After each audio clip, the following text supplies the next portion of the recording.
Hey, how's it going? So there are so many things to do in this game. You can go PKing, you can go bossing, you can play mini games, you can try flipping, or of course you can go skilling. I'm a fan of skilling myself, and there are some little tricks you can use to make your skilling experience slightly more efficient or just to improve your quality of skilling overall. And I'm sure a lot of you may know one or more or even all of these tips, but my goal is that you learn at least one new thing from this video. So with that being said, here are 5 skilling tips in Old School Runescape. The first tip I have for you is about using the game sounds. And for many skills, you can turn these sounds on so that you know when you've become idle. Every skill is going to be different, and depending on which skill you're training, you might have to use sound effects for some, and for other skills you might have to use the area sound, or a combination of the two, which are the middle and the bottom sound bars. And tweak them until you find a volume level that works for you, and that's going to allow you to AFK harder, because as soon as you hear that sound end, then you know it's time to start another action. This can be useful for so many different skilling methods, such as cutting trees, motherlode mine,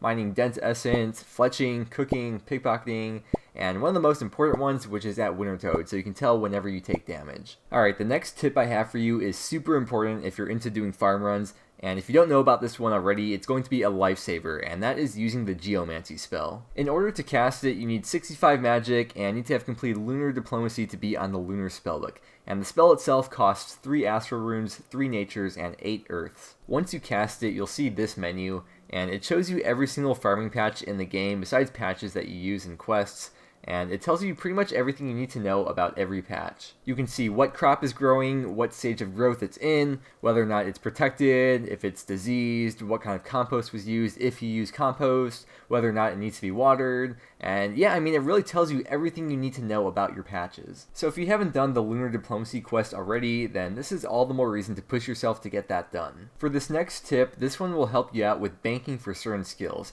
And all you need to do this is to be training anywhere that there's a bank deposit box. Depending on the skill, some people might set up bank fillers before they start training, and then click on the deposit box, and then press deposit all, and then run back to their training spot. Well, all you need to do is use your item on the deposit box, and then press forward to deposit all of that specific item. And you can instantly start running back to your spot without having to waste time opening any interface. This next tip is sort of similar to the last one because it also prevents you from wasting time having to open an interface, and this is the fact that you can use banknotes on a banker or a bank booth to unnote them. It is slightly more efficient to use the note on the banker rather than the bank booth because you save like an extra tick that way, but that probably won't completely alter the game for you. But all you gotta do is use your banknote on a banker and then press 1 to unnote them. And you can use this unnoting method for any skill where you use resources to make a pile of something in your inventory.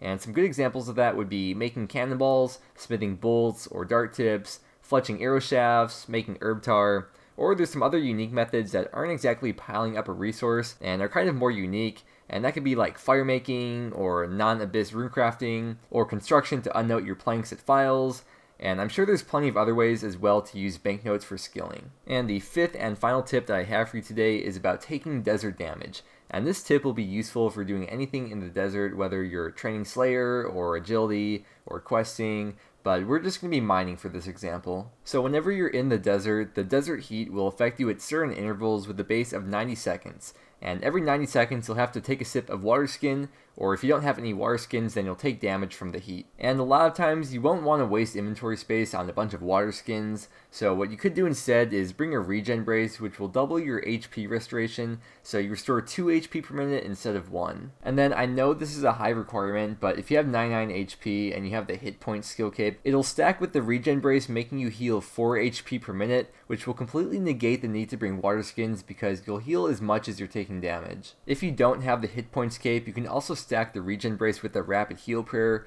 but it won't stack with the cape as well. The regen brace will only stack with one or the other. You could wear certain pieces of equipment to slow down the effect of the desert heat, but if you're mining, you'll probably be wearing Prospector. If you're training agility, you'll probably want Graceful. And if you're training Slayer, you'll probably be wearing your armor. Now, if you have the Elite Desert Diary done, the amulet will completely protect you from the desert heat, but because of the high requirements, I wouldn't expect everyone to have that done. And I also have one last bonus tip, or a little reminder, which I want to give you, is that if you're going to be mining gem rocks, then make sure you wear a charged Amulet of Glory, because it allows you to mine them at the fastest rate possible. So that is going to wrap it up for today's video, and like I said, I'm sure most of you know one or more of these tips, But I do hope that you learned at least one new thing today, or that the video helped you out in one way or another. And I would just like to thank you so much for watching today's video, and I will see you again tomorrow.